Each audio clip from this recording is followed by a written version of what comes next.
raiva está assim, digamos, batido, pelo menos na área de psicologia, muita gente fala de raiva, né? Muita gente está falando de raiva, o que é super importante, gente. Isso não é uma crítica. Um tema se tornar um tema mais explorado, na verdade, é bacana. Ainda mais a raiva que é tantas vezes injustiçada. A própria bichinha é injustiçada. Do que então a gente está falando? Eu vou comentar com vocês um dos maiores pesquisadores internacionais sobre raiva, que é o Spielberger. Ele é o autor, juntamente com seus colaboradores, da escala, né, de raiva, traço e estado, e que para o Brasil foi adaptada pela Biagio. Então, já ficam aí dicas de leitura, se vocês quiserem se aprofundar nos conceitos da raiva, ok? Então, bora lá.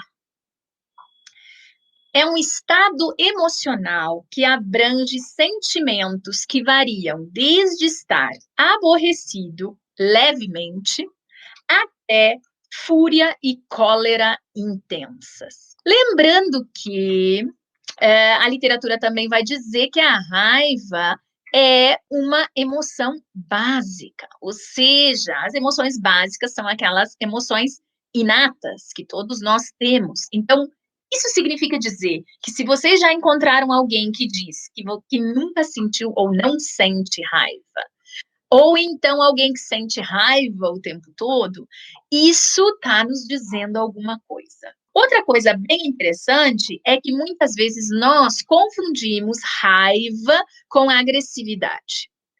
Raiva é sentimento e atitude, ou seja, sentimentos e atitudes, crenças, ideias e emoções. Quando eu estou falando de agressão, de agressividade, eu estou falando do comportamento que está conectado com a raiva. Então, cuidado, não vamos nos confundir. A emoção básica da raiva, todos nós temos, e ela faz parte do repertório emocional da gente, ok? E ela é considerada uma emoção básica. A Nice fala da falta de sensatez na raiva. Olha que coisa interessante. Sim, porque nós temos uma graduação.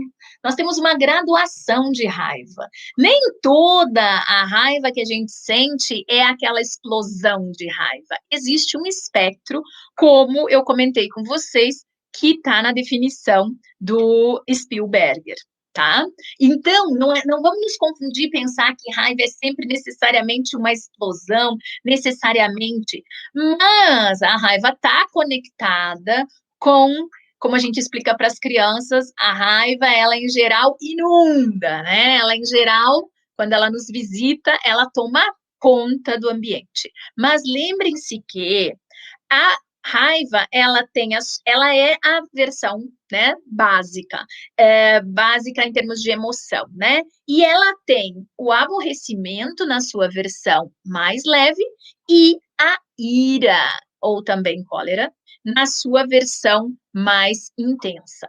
Um outro ponto bem importante poderia ser a gente relembrar aquela rosa, né? Aquela flor, aquela mandala, as emoções do Plutique. E ele fala do quê? Ele fala que as emoções básicas, elas se conectam entre si, e a partir dessa conexão se vai se desenvolvendo, aprendendo. Então, nós temos uma possibilidade de desenvolver outras reações emocionais.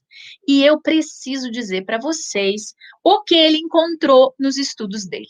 Ele encontrou nos estudos dele que existem várias outras emoções que são baseadas em raiva com combinação de outras emoções.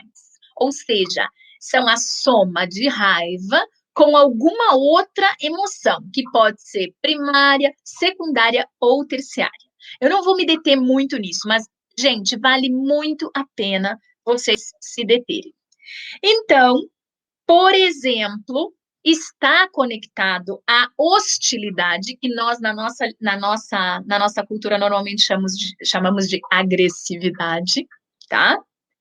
está conectada com desprezo, está na base do orgulho. Essa vocês não esperavam. Eu, pelo menos, fiquei bem surpresa quando eu li isso nos estudos do Plutchik.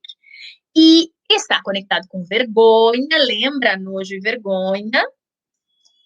Nós falamos sobre isso semana passada. Está conectado com dominância, ou seja, dominar as outras pessoas. Tem aí um componente de raiva. Falem para mim se vocês já tinham pensado sobre isso.